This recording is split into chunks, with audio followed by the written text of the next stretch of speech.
cruise ship repair manager. Bakit kasama si May, pati si Cheche? Well, we need help around the ship. At saka, hindi ko naman kayang alagaan mag-isa tong tatay mo. Magsalita ka naman, parang ang hirap po alagaan ah. Totoo naman kaya. At least may karamay tayo. Naka-hat pa. At least makakapagbakasyon si Noel. Mga excited. I'm so excited. Actually, we are so excited, Ma'am Marge. Marge, nakita mo ba pinag-shopping kami ni Ma'am Rin? Oh, look at that. Hayaan mo, magbabakasyon din tayo. Kayo ba? Talaga bang tuloy na yung plano niyo na... You can stay longer. Wala naman nagpapalis sa inyo ah. Don't worry, Dad. Di naman po kami aalis kaagad. But the sooner we can start over at a new place, the sooner we can heal. Lalong-lalo na po si Ashley. Masyado kasing maraming sad memories ang bahay na to. Kailangan namin ng fresh start ni na Paolo at mga bata, including the house. I get it.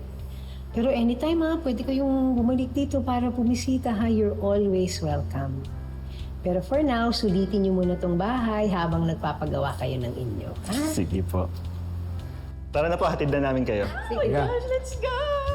Halika na!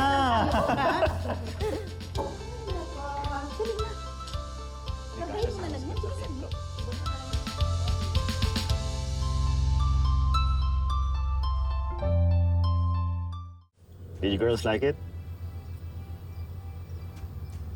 Like what, Dad? There's nothing here. Dito natin itatayo yung dream house natin. Dito yung magiging sala, tapos doon ang kitchen.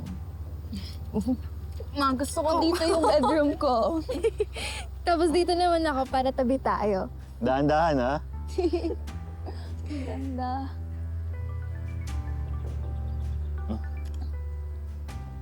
Hello, Jobert. Hi. Hello. Hi, Ma. Tingnan mo, Ma, kung gaano kaganda dito. Marge, tanawa nga.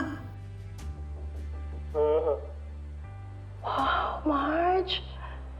Kagwapa naman pala ng view ng balay ninyo, Marge. Balay na to. Ano, Marge? Yung dream house natin, ate. Oo, di ba nangako ako sa inyo noon? So, eto na. Matutuloy na yung plano natin. Sa wakas, mabibigay ko na yung dream house na pinangako ko noon. Marge, salamat. Thank you, ate. You're welcome, Jobert. O ma, magkita na lang tayo sa dinner mamaya. Amping! Ganda.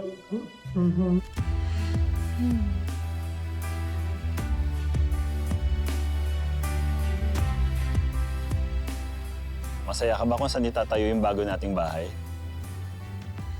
Oo, love. Sa dami ng pinagdaanan natin at natutunan, alam kong mas magiging matatag tayo.